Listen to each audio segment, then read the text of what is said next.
अस्सलाम वालेकुम नाजरीन, तासु गोरे अब्बासिन खबर ज़ैम शाहिद जान जेब द खबर सर टके द तोरखम बॉर्डर कशीदगी द खत्मावल और पार जगह बिया जोड़ा शवा राब्ती बहाल शवी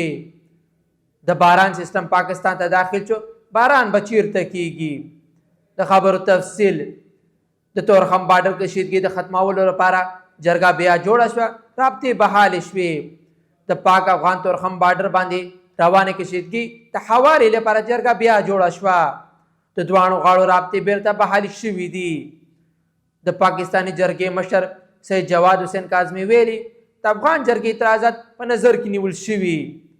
غیر متعلقه کسان د جرګې نه ایستل شوي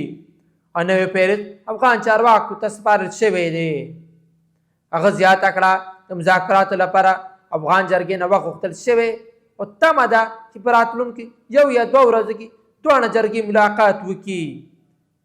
یاد دی وي د تورخم سرحد نن د شلمې ورځې لپاره هم د هر قسم تګ راتګ لپاره بند دی دا سرحدي کشیدګي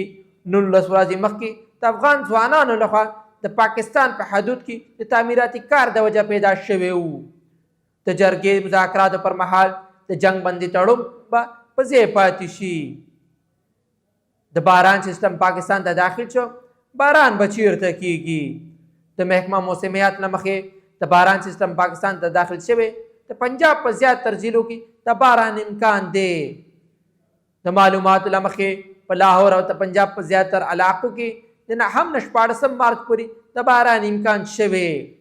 د دې سیستم راتګ سره په لاهور کې سپک باران کېدلی شي د مرکزي او اپر پنجاب په زیاتو ضلعو کې هم د باران تمه ده په پنجاب کې د 100 ورځو نه راهیسته وچ موسم روانو چې دې د وجه تودخې درجه مخ په زیاتېدو وه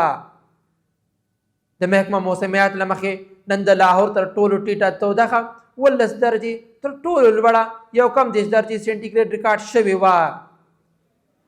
د قدرتي آفتونو د مدیریت ادارې PMDA له مخې د نهم نه 14 مارچ پورې د بارانونو سلسله روانه وي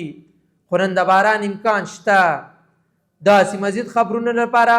اباسین خبر لایک او سبسکرایب ضرور کوئ